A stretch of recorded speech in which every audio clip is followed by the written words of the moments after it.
Imagine you're in a meeting. Everyone is smiling, the room seems calm, but something feels off. The smiles seem forced, the body language stiff. What clues are you picking up on that words can't explain? Communication isn't just about words. It's about the unspoken messages we send through gestures, expressions, posture, and tone. This silent language often reveals far more than words ever could. As Robert Greene writes in The Laws of Human Nature, people are always telling you who they are. They unconsciously reveal their true character in the little details that are easy to miss, in their tone of voice, their posture, their gestures, and their eyes. Mastering this silent language isn't just a skill, it's a superpower. Today, we'll explore how to decode the unspoken, enhance connections, detect deception, and navigate human interactions with clarity and purpose. A staggering portion of our communication is non-verbal. Researchers like Albert Mehrabian have shown that body language, tone, and expressions account for the majority of how we communicate meaning. While the precise percentages vary, the message is clear. Actions speak louder than words. Take a moment from The Office, where Michael Scott insists he's fine after a prank. His forced smile and slumped shoulders tell a different story. Nonverbal cues often reveal the truth when words fall short. Why do we place so much faith in words? Words can deceive. They can be rehearsed, filtered, or crafted to mask the truth. Psychologist Paul Ekman explains that this over-reliance stems from our cultural emphasis on literacy and speech. But by focusing solely on words, we ignore the rich tapestry of information that body language provides. As Greene notes in the 48 Laws of Power, words are a dime a dozen. Everyone knows how to use them to flatter, to deceive, to seduce. Action is the truth. By training ourselves to look beyond the spoken word, we gain a more authentic understanding of people and their intentions. To master the silent language, we need to shift our perspective. Instead of fixating on what someone says, observe how they say it and what their body does while speaking. For instance, if someone says, "I'm fine," but their shoulders are slumped, their gaze avoids yours, and their tone is flat, the non-verbal cues betray their real feelings. Learning to trust these silent signals is key. As Greene advises in The Laws of Human Nature, become a master observer of people. See their actions and expressions as pieces of a puzzle.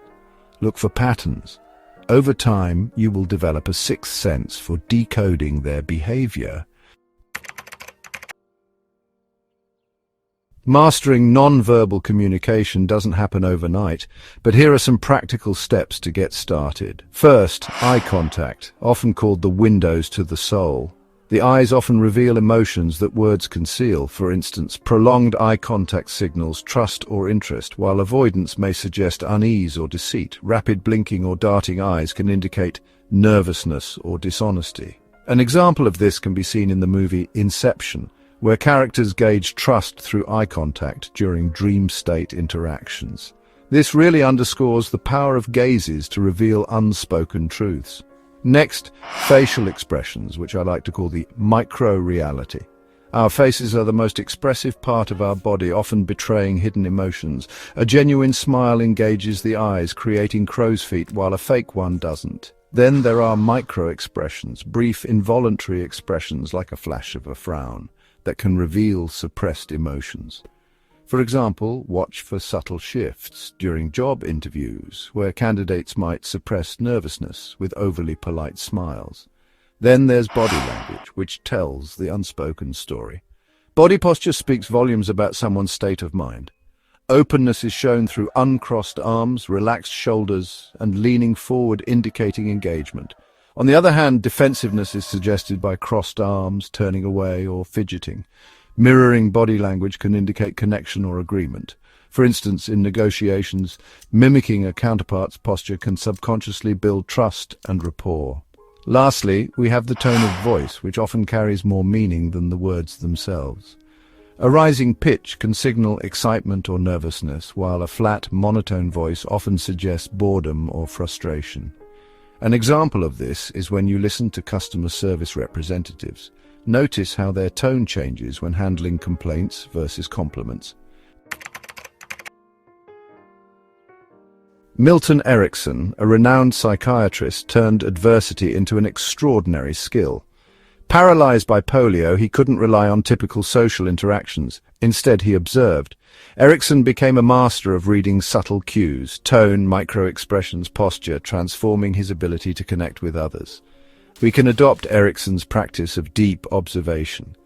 By tuning into how people move, sit, or react in silence, we uncover truths they might not articulate. Think about the last time someone said one thing but seemed to feel another. Maybe a friend said they were fine but avoided eye contact, or a colleague's tight smile betrayed frustration. Reflecting on these moments sharpens your ability to detect unspoken truths. Nonverbal signals aren't universal. They're deeply rooted in cultural norms. In Japan, a slight bow conveys respect. In the West, a firm handshake does the same. Direct eye contact might be seen as confidence in the United States, but in some Asian cultures it can come across as confrontational. When interpreting body language, always consider the cultural context to avoid misreading signals. Nonverbal cues are powerful, but they're not infallible. They must be interpreted alongside context, personality, and cultural nuances. For example, crossed arms might indicate defensiveness or simply that someone is cold. The goal is to enhance your understanding of others, not to jump to conclusions. Practice observing nonverbal cues through visual exercises. Watch muted video clips of political debates and focus solely on gestures and expressions. Observe silent films where actors rely entirely on body language to convey emotion. Analyze video calls with the sound off to train yourself to read physical cues. These exercises sharpen your ability to notice subtleties in real-time interactions. Start small, build big. Begin by observing one nonverbal cue during your next conversation. Maybe it's the way someone gestures while speaking or how their tone shifts mid-sentence. Gradually expand your focus to incorporate posture, micro-expressions, and tone. Deepen your connections. When you tune into the silent language, people feel truly seen. This strengthens bonds, improves empathy, and creates deeper connections in both personal and professional relationships. Communication is about connection, and words are just one part of the puzzle. The silent language of gestures, expressions, and tone often speaks louder and more honestly. As Robert Greene reminds us, the most powerful form of communication is often the one that remains unspoken. It is what lingers in the air after the words are spoken. The look in the eye, the stance of the body. Start today. Observe more. Speak less. Listen with both your ears and eyes. The truth is always there, it's just waiting to be seen. In your next conversation, notice one nonverbal cue you've previously overlooked. Let this be your first step toward mastering the art of unspoken communication and connecting with others in a whole new way.